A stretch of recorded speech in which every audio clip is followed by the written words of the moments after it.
Bismillahirrahmanirrahim. Assalamualaikum warahmatullahi wabarakatuh. Selamat datang di channel kami, saluran yang menyajikan informasi dan inspirasi seputar sejarah Islam. Pada video kali ini, kita akan membahas tentang sejarah dan asal-usul bangsa Yahudi. Yahudi adalah bangsa yang besar yang tersebar di seluruh dunia, yang sebahagian besar bermukim di wilayah Palestina. Al-Quran dan hadis-hadis Nabi Sallallahu Alaihi Wasallam memberikan informasi yang valid kepada kita tentang keturunan dari umat Yahudi dan perilaku-perilakunya.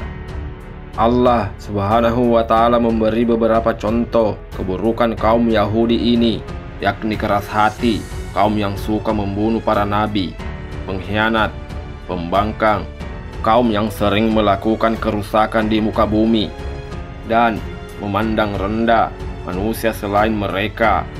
Dan jika mereka memiliki kekuasaan, mereka akan melakukan segala cara untuk memperoleh keuntungan. Mereka menganggap bahwa hanya kaumnya yang pantas memimpin segala hal. Lantas, bagaimana sejarah dan asal-usul bangsa Yahudi? Tanpa basa-basi, langsung saja, mari kita mulai.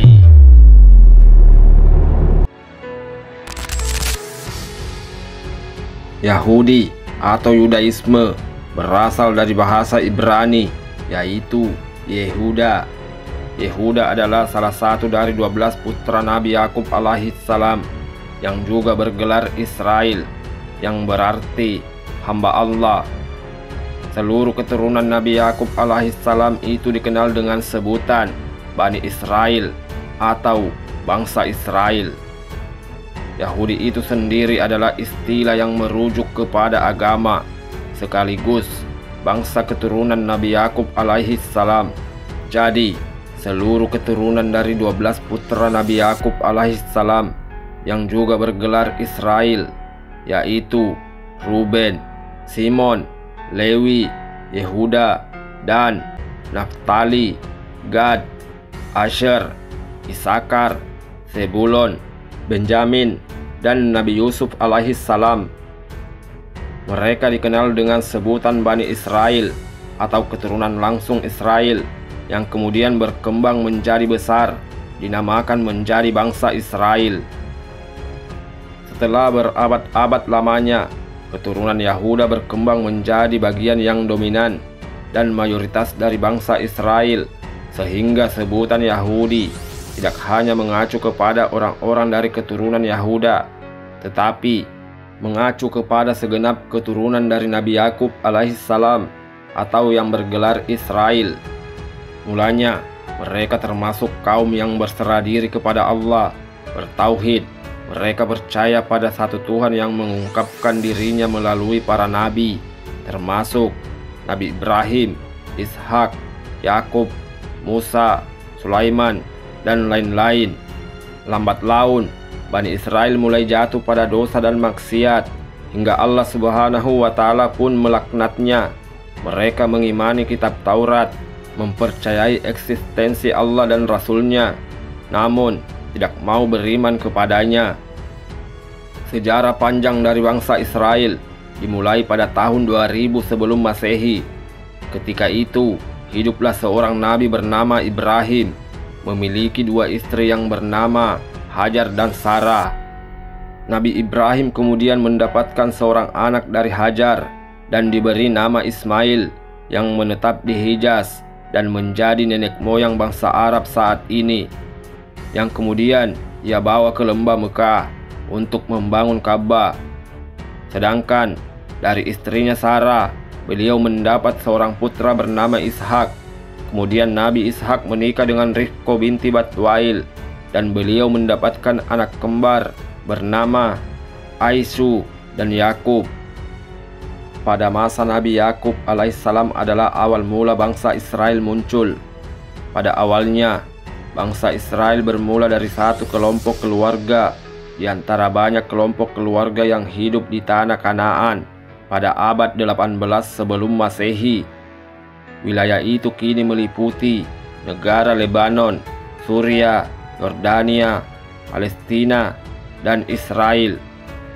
Nabi Yakub alaihissalam dikaruniai oleh Allah Subhanahu wa Ta'ala 12 orang anak. Di antara ke-12 anaknya, Nabi Yakub paling mencintai Nabi Yusuf. Hal tersebut membuat para saudaranya cemburu dan berusaha untuk membuang Nabi Yusuf ke dalam sumur. Kemudian ia ditemukan oleh musafir dan dijual ke seorang penguasa Mesir pada saat itu. Atas kecerdasan beliau, Nabi Yusuf alaihissalam sukses menjabat sebagai bendahara negara. Ketika terjadi bencana kelaparan di Kanaan, tempat Nabi Yakub dan saudara-saudaranya tinggal, akhirnya Nabi Yusuf mengajak seluruh anggota keluarganya untuk tinggal di Mesir, termasuk ayahnya Nabi Yakub alaihissalam, dan mereka diterima dengan baik di Mesir dan bahkan diberi lahan pertanian di bagian timur laut Mesir. Pada abad 13 sebelum Masehi, selama 400 tahun, populasi Bani Israel semakin bertambah, zaman berganti. Kala itu, Mesir dipimpin oleh Fir'aun, penguasa Mesir yang kejam, yang menindas dan memperbudak orang-orang dari Bani Israel. Bahkan, dia menganggap dirinya Tuhan. Kemudian, Allah Subhanahu wa Ta'ala mengutus Nabi Musa alaihissalam dan Nabi Harun alaihissalam dari Bani Israel untuk berdakwah kepada Fir'aun dan membebaskan kaumnya dari penindasan. Namun, upaya dakwah Nabi Musa dan Nabi Harun mendapat perlawanan yang luar biasa dari Fir'aun dan para tukang sihirnya, sehingga Nabi Musa dan pengikutnya melarikan diri hingga ke Laut Merah, dan Nabi Musa dengan mukjizatnya atas kuasa Allah Subhanahu wa Ta'ala membelah laut tersebut, yang selanjutnya menenggelamkan Fir'aun beserta pasukannya, sehingga terbebaslah mereka dari penindasan. Kaum Bani Israel banyak menyaksikan mukjizat Nabi Musa alaihissalam, tetapi tetap saja mereka masih enggan beriman kepada Allah Subhanahu wa Ta'ala.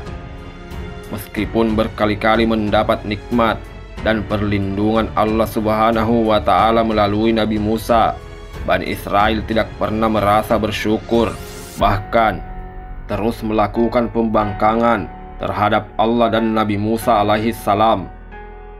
Dalam beberapa literatur sejarah, Bani Israel yang telah diselamatkan oleh Nabi Musa alaihissalam atas izin Allah Subhanahu wa Ta'ala selalu melakukan pembangkangan. Saat itu, setelah sampai di seberang Laut Merah dari pengejaran Fir'aun dan tentaranya, mereka mulai menunjukkan pembangkangan terhadap perintah Allah Subhanahu wa Ta'ala dan perintah Nabi Musa. Mereka meminta kepada Nabi Musa alaihissalam untuk membuatkan mereka patung berhala anak sapi agar bisa mereka sembah. Tentu saja, permintaan yang bersifat menyekutukan Allah Subhanahu wa Ta'ala itu ditolak oleh Nabi Musa. Penolakan Nabi Musa tidak diindahkan. Hal itu terjadi ketika Nabi Musa sementara meninggalkan Bani Israel untuk sejenak bermunajat, memohon petunjuk Allah Subhanahu wa Ta'ala. Untuk itu, Nabi Musa menitipkan tanggung jawab kepada Nabi Harun alaihissalam untuk mengurus Bani Israel. Tetapi, hanya dalam waktu 40 hari saja, sekembalinya Nabi Musa alaihissalam, Bani Israel telah kembali berlaku syirik. Mereka telah kembali menyembah patung-patung anak sapi yang dibuat oleh mereka. Tentu saja, Nabi Musa dibuat murka atas perbuatan kaumnya itu. Pembangkangan Bani Israel selanjutnya ialah ketika Nabi Musa mengajak kaumnya untuk berangkat menuju tanah yang dijanjikan Allah Subhanahu wa Ta'ala kepada mereka, yaitu Kanaan. Nabi Musa alaihissalam memerintahkan kaumnya untuk masuk ke tanah tersebut karena Allah Subhanahu wa Ta'ala telah menjanjikan kemenangan bagi mereka. Namun mereka menolak. Dalam surat Al-Maidah ayat 22 dikisahkan bahwa mereka berkata, "Wahai Musa, sesungguhnya di dalam negeri itu ada orang-orang yang sangat kuat dan kejam. Kami tidak akan memasukinya sebelum mereka keluar darinya. Jika mereka keluar dari sana, niscaya kami akan masuk." Keengganan Bani Israel untuk taat kepada Nabi Musa alaihissalam juga terabadikan dalam surat Al-Maidah ayat 24 yang artinya, mereka berkata, "Wahai Musa, sampai kapanpun kami tidak akan memasukinya selama mereka masih ada di dalamnya. Karena itu, pergilah engkau bersama Tuhanmu dan berperanglah kamu berdua. Biarlah kami tetap menanti di sini saja." Atas pembangkangan yang berulang kali itu, kemarahan Nabi Musa alaihissalam tidak lagi terbendung. Allah Subhanahu wa Ta'ala akhirnya memberikan hukuman kepada mereka. Allah menyesatkan mereka selama 40 tahun di gurun pasir. Dalam 40 tahun tersebut, Nabi Musa dan Nabi Harun meninggal dunia, dan selanjutnya kepemimpinan Bani Israel dipegang oleh Nabi Yusha. Kemudian berhasil menaklukkan tanah Kanaan. Selama kepemimpinan Nabi Yusha, Bani Israel dapat menguasai tanah Kanaan. Namun, setelah Nabi Yusha wafat, Bani Israel mengalami krisis kepemimpinan. Bahkan, isi kitab Taurat pun telah mereka ubah dan ditambahi sesuai dengan keinginan mereka. Akibatnya, di antara mereka sendiri terjadi silang pendapat yang merusak persaudaraan dan persatuan Bani Israel. Karena tak bisa berdamai, tanah Kanaan akhirnya dikuasai bangsa lain. Bahkan mereka menjadi bangsa jajahan yang tertindas. Dengan diwarnai pertikaian di antara mereka, setelah Nabi Yusha wafat, Bani Israel yang berinteraksi dengan penduduk setempat mulai diwarnai dengan ajaran-ajaran yang bertentangan dengan ajaran Nabi Yusha. Mereka mulai memiliki sifat yang jelek, menyelisihi bahkan membunuhi para nabi, hingga tiba masa Nabi Samuel, hakim kepala terakhir. Di masa inilah Bani Israel meminta agar mereka tidak hanya dipimpin oleh nabi, tapi juga mempunyai seorang raja. Sebagaimana kerajaan yang mereka jumpai memiliki seorang raja. Alasan lain agar mereka lebih semangat berperang di jalan Allah Subhanahu wa Ta'ala, maka diangkatlah Talut menjadi raja Bani Israel.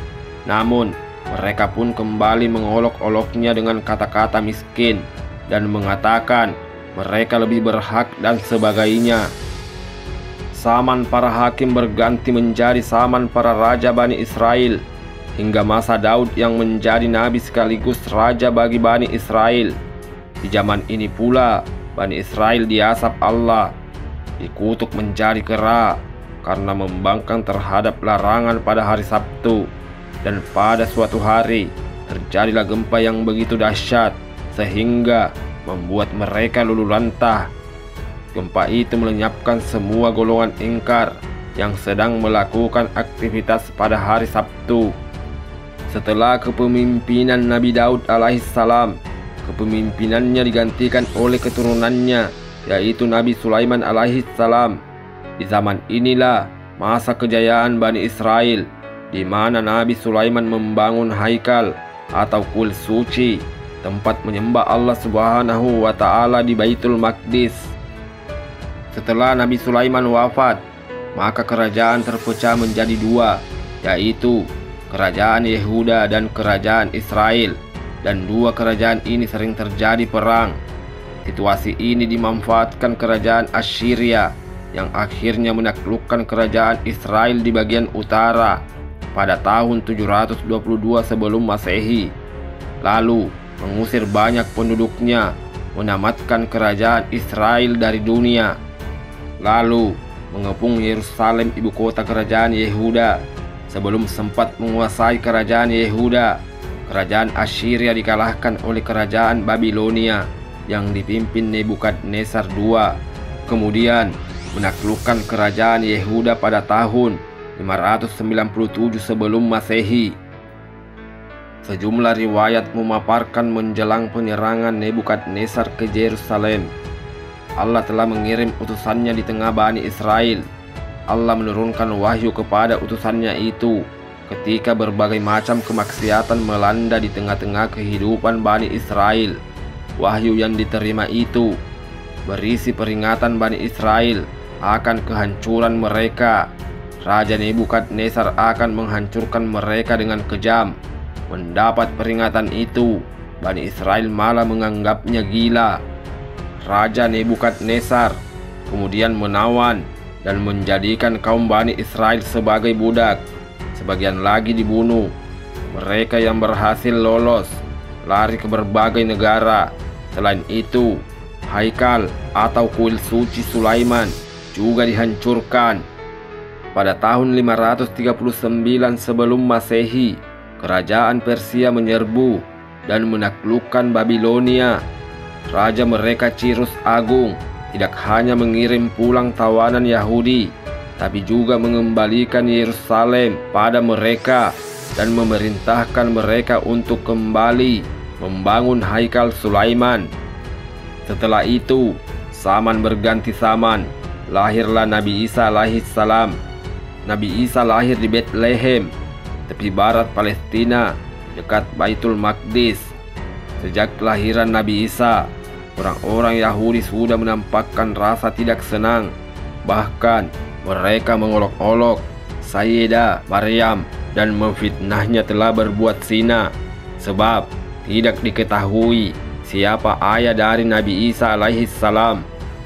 Dan ketika Nabi Isa telah dewasa dan mensiarkan ajaran tauhid, orang-orang Yahudi makin menampakkan permusuhan kepada Nabi Isa, sebab mereka beranggapan bahwa Isa putra Maryam itu tidak layak menjadi nabi. Mereka tak ingin orang-orang justru lebih memuliakan Nabi Isa alaihissalam, hingga orang-orang Yahudi kala itu berupaya untuk membunuh Nabi Isa alaihissalam. Orang-orang Yahudi itu pun menebar fitnah dengan mengatakan kepada Raja Damaskus bahwa Nabi Isa memiliki rencana untuk membunuh sang raja dan menggulingkan kerajaan Damaskus. Raja Damaskus pun termakan hasutan itu. Ia lalu mengirim pasukan untuk menangkap dan membunuh Nabi Isa. Pasukan tentara pun mengepung rumah Nabi Isa alaihissalam. Kala itu, Allah Ta'ala mengangkat Nabi Isa dan mengubah wajah seorang murid Nabi Isa yang berkhianat menjadi mirip dengan wajah Nabi Isa, sehingga disaliblah orang itu. Peristiwa ini diabadikan di dalam Al-Quran, Surah An-Nisa, ayat 157 sampai 159, yaitu Allah berfirman, "Dan kami hukum juga karena ucapan mereka, sesungguhnya kami telah membunuh Al-Masih Isa putra Maryam, Rasul Allah, padahal mereka tidak membunuhnya dan tidak pula menyalibnya, tetapi yang mereka bunuh adalah orang yang diserupakan dengan Isa.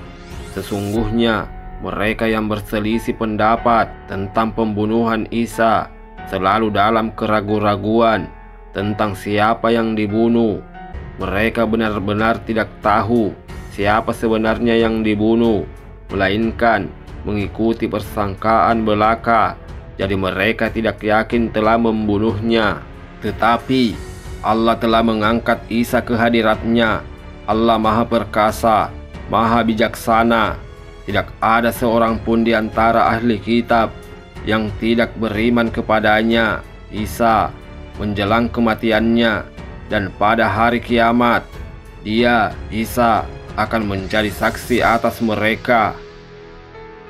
Setelah peristiwa itu, dengan kehendak Allah Subhanahu wa Ta'ala, mereka sering menjadi korban kesaliman penguasa Romawi, sehingga mereka memberontak untuk memerangi dan menumpas pemberontakan di Yerusalem. Akhirnya, Romawi menghabisi kota Yerusalem pada tahun 70 Masehi, meratakan Haikal atau kuil Sulaiman yang telah dibangun kembali, membakar serta menghancurkannya hingga tak bersisa kecuali sebidang tembok yang sekarang diratapi kaum Yahudi. Tidak selesai sampai di situ, kaum Yahudi terus berkonsolidasi. Di masa pemerintahan Kaisar Hadrianus, kaum Yahudi menemukan diri mereka kembali tersalimi. Maka pecahlah pemberontakan Bar Kokhba pada tahun 132 Masehi yang ditumpas oleh Kaisar Hadrian pada tahun 135 Masehi. Tercatat 580.000 orang Yahudi terbunuh dalam penuntasan pemberontakan ini, 50 kota benteng dan 985 desa diratakan dengan tanah. Ini peristiwa penting bagi sejarah Yahudi, sebab dari sinilah kaum Yahudi berpencar ke seluruh dunia yang dikenal dengan diaspora. Peristiwa ini kelak akan diceritakan turun-temurun, diingat oleh generasi demi generasi. Dendam yang akan dibalaskan kepada dunia pada waktunya dengan kekejaman yang melebihi semua yang pernah diingat oleh manusia. Selanjutnya, kaum Yahudi ini menyebar ke segala penjuru dengan Laut Mediterania sebagai medium penyebarannya. Mereka hidup dan tinggal di masa Imperium Romawi yang karena kesaliman Romawi di satu sisi, juga karena kelakuan dan keserakahan kaumnya di sisi yang lain. Kaum Yahudi ini selalu mendapatkan masalah dan dipersekusi dimanapun mereka berada. Ketika Kaisar Konstantin dari Bizantium berkuasa, ia lalu menjadikan Yerusalem yang awalnya ibu kota kerajaan Yehuda menjadi ibu kota bagi penganut Kristen, agama yang baru saja diresmikan sebagai agama negara melalui Konsili Nicea pada tahun 325 Masehi. Maka wajah Yerusalem berubah sebab Romawi banyak mengusir Yahudi di kota itu, sehingga seolah-olah yang tinggal di sana hanya orang Kristen. Dibangunlah monumen-monumen penting kekristenan seperti gereja makam suci. Kemudian pada tahun 614 Masehi, Yerusalem jatuh ke tangan Persia dengan bantuan Yahudi. Sejarah mencatat pembantaian banyak orang Kristen pada saat itu. Seolah pembalasan dendam, ikon-ikon Kristen dihancurkan sampai pada tahun 629 Masehi. Kaisar Heraklius berhasil merebut kembali Yerusalem dan mengembalikan salib suci ke gereja makam Kudus. Selanjutnya, saat Nabi Muhammad SAW lahir pada tahun 570 Masehi, kaum Yahudi juga sudah menyebar di pemukiman-pemukiman orang Arab. Di Madinah, setidaknya ada Yahudi Bani Nadir, Bani Quraisy, dan Bani Kainuka. Yahudi terus-menerus memprovokasi kaum muslimin, memunculkan makar untuk mengganggu kaum muslimin, sampai akhirnya Rasulullah SAW mengusir mereka secara permanen dari Madinah. Rasulullah SAW kemudian mengenalkan nama baru bagi tempat ini Yerusalem, yakni Baitul Maqdis. Di sana terdapat Masjidil Aqsa, tempat Rasulullah melakukan perjalanan malam sebagai kiblat pertama kaum muslimin saat salat. Tempat ini sudah berada di hati mereka yang beriman. Pada masa Khalifah Umar bin Khattab, kota ini dikepung oleh Abu Ubaidah bin Jarrah selama 6 bulan, dan akhirnya Patrick Sophronius setuju untuk menyerahkan kunci kepada Khalifah Umar bin Khattab. Pada tahun 637 Masehi, Umar menerima kunci ini dari Patrick Sophronius, sekaligus menandai perpindahan status tanah ini dari dikuasai oleh Romawi menjadi dalam kekuasaan kaum muslimin. Umar memberikan jaminan bagi penduduk Kristen yang ada di sana, juga mencabut larangan berkunjung bagi Yahudi yang sebelumnya hanya diperbolehkan setahun sekali mengunjungi Yerusalem. Umar kemudian menata ulang kompleks Al-Aqsa yang juga menjadi posisi Haikal Sulaiman, dan menjamin semua manusia bebas beribadah di dalamnya sesuai keyakinan masing-masing. Begitulah Islam memberikan ketenangan pada Yerusalem yang lalu lebih populer dengan Baitul Maqdis. Ketenangan menyelimuti kota para nabi itu untuk beratus-ratus tahun lamanya dalam pimpinan Islam dan kaum muslimin sampai masa kekuasaan kekhalifahan Turki Utsmani, hingga Khilafah Utsmani terjebak mengikuti Perang Dunia Pertama yang berakhir pada kekalahan pihak Jerman dan Khilafah. Setelah itu, wilayah Khilafah dipecah menjadi negara-negara yang lebih kecil. Di sisi lain, Yahudi terus membuat masalah kemanapun berada. Bayangkan saja, dari tahun 250 Masehi sampai 1948 Masehi, lebih dari 80 kasus pengusiran dan anti-Yahudi terjadi di belahan Eropa, meliputi Inggris, Prancis, Austria, Jerman, Lituania, Spanyol, Portugal, Bohemia, Moravia, dan 71 negara lainnya. Sampai pada akhirnya bangsa Yahudi berhasil mendirikan negara Israel di tanah Palestina melalui Inggris yang pertama kali memberikan jalan kepada Yahudi untuk masuk ke tanah Palestina, dan membuat konflik lewat keputusan Liga Bangsa-Bangsa. Dan setelah Perang Dunia II, Amerika Serikat melalui PBB memberi nyawa kepada negara Israel. Permasalahannya adalah ini sebuah penjajahan. Israel tak punya hak atas sejengkal pun tanah di sana, sebab mereka hanya penjajah yang mengambil tanah kaum muslimin. Hingga secara jelas kita ketahui, ini bukan tentang perang saudara atau hanya terbatas urusan politik, tapi ini adalah tentang agama. Baitul Maqdis adalah milik kaum muslimin dan tidak akan diserahkan kepada siapapun. Al-Quran dan hadis terbukti benar bahwa kaum Yahudi ini sangat tidak ridho dengan kaum muslimin dan akan melakukan apapun untuk menghancurkan kaum muslimin. Demikianlah sejarah dan asal-usul bangsa Yahudi. Semoga video ini bermanfaat, dan semoga semua peristiwa yang terjadi di dalam kisah ini dapat memberikan kita pelajaran dan kiranya menambah keimanan kita.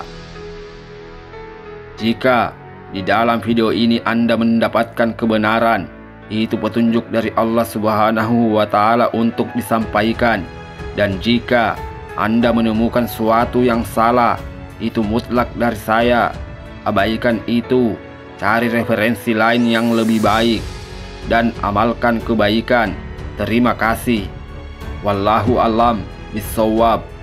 Jangan lupa untuk bersolawat. Allahumma salli ala Muhammad wa ala ali sayyidina Muhammad.